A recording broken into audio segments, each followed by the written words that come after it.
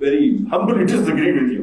On what planet is making enemies the mark of confidence is not. You should be able to be competent and still not make enemies. Okay. So let's move to Miftah Ismail points.